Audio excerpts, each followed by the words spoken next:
অভয়ের বাবা মার আবেদনের পর এবার সারা রাষ্ট্রপতি ভবনের অভয়ের পরিবারের সঙ্গে যোগাযোগের আশ্বাস রাষ্ট্রপতি দ্রৌপদী মুর্মুর।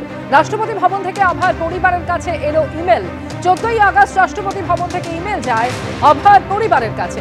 এ সম্পর্কে আরো জানবো সমীরণ পাল এর সঙ্গে আমরা যোগাযোগের চেষ্টা করছি। তবে তার আগে এই খবর আপনাদের আরো একবার জানাবো যে এবার অভয়ের মা বাবার আবেদনের পর সারা রাষ্ট্রপতি ভবনে যেখানে তার পরিবারের সঙ্গে যোগাযোগের আশ্বাস দিয়েছেন রাষ্ট্রপতি দ্রৌপদী মুর্মু, আর এই নিয়ে রাষ্ট্রপতি ভবন থেকে অভয়ের পরিবারের কাছে একটি ইমেলও এসছে।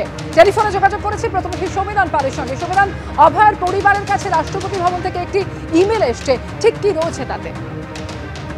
দেখো অমৃতা, যে অভয়ের পরিবারের তরফ থেকে নবান্ন অভিযানের ডাক দেওয়া হয়েছিল, সেখানে কি আক্রান্ত হয়েছিলেন অভয়ের মা এবং হাসপাতালে ভর্তি হয়েছিলেন, এবং সেখানেও তিনি থ্রেট কালচারের অভিযোগ করেছেন। নানা দিক থেকে তারা বিচারের দাবিতে আন্দোলন করতে গিয়ে বিপর্যস্ত হয়ে পড়েছেন। ঠিক সেই পরিস্থিতিতে ফের আরো একবার রাষ্ট্রপতি দ্রৌপদী মুর্মুর কাছে মেল করে পাঠান এবং তারা বিচারের দাবি জানিয়েছেন।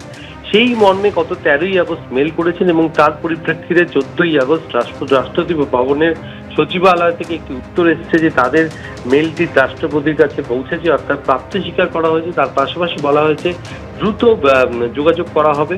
অর্থাৎ এক্ষেত্রে অভয় পরিবারের তরফ থেকে তারা আশাবাদী যে রাষ্ট্রপতি দ্রুত তাদের সাথে দেখা করবেন, কারণ এর আগেও তারা রাষ্ট্রপতির সাক্ষাৎপ্রার্থী হয়েছিলেন, কিন্তু সেক্ষেত্রে তারা কোনো সুযোগ পাননি। তাই ফের আরও একবার গত 13 তারিখে মেল করা হয়েছে রাষ্ট্রপতির কাছে এবং রাষ্ট্রপতি ভবন থেকে রাষ্ট্রপতির সচিবালয় থেকে উত্তর এসছে এবং তাদের মেলটি বিবেচনা করে দেখা হয়েছে এবং খুব দ্রুত তাদের সঙ্গে যোগাযোগ করা হবে, এমনকি জানানো হয়েছে। অমৃতা, ধন্যবাদ সমীরণ।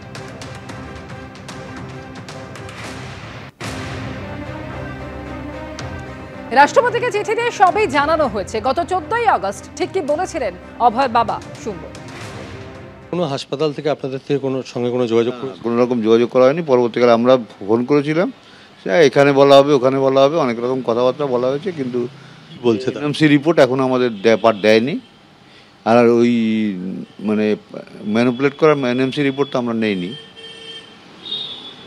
সব জায়গায় চাপের একটা ব্যাপার, এটা চাপের একটা ব্যাপার আছে, এটা বোঝাই যাচ্ছে। আপনারা কি আবার রাষ্ট্রপতির দ্বারস্থ হয়েছিল? আমরা রাষ্ট্রপতিকে মেল করেছিলাম, রাষ্ট্রপতি তার জবাবে বলেছেন উনি আমাদের সঙ্গে ওনারা আমাদের যোগাযোগে থাকবেন। কবে মেল করেছেন?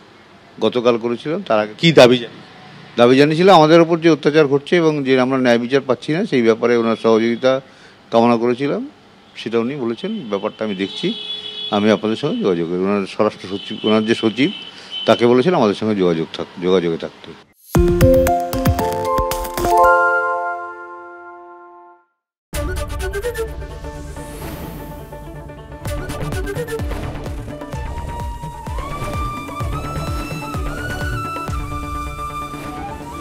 এবিপি আনন্দ, এগিয়ে থাকে, এগিয়ে রাখে।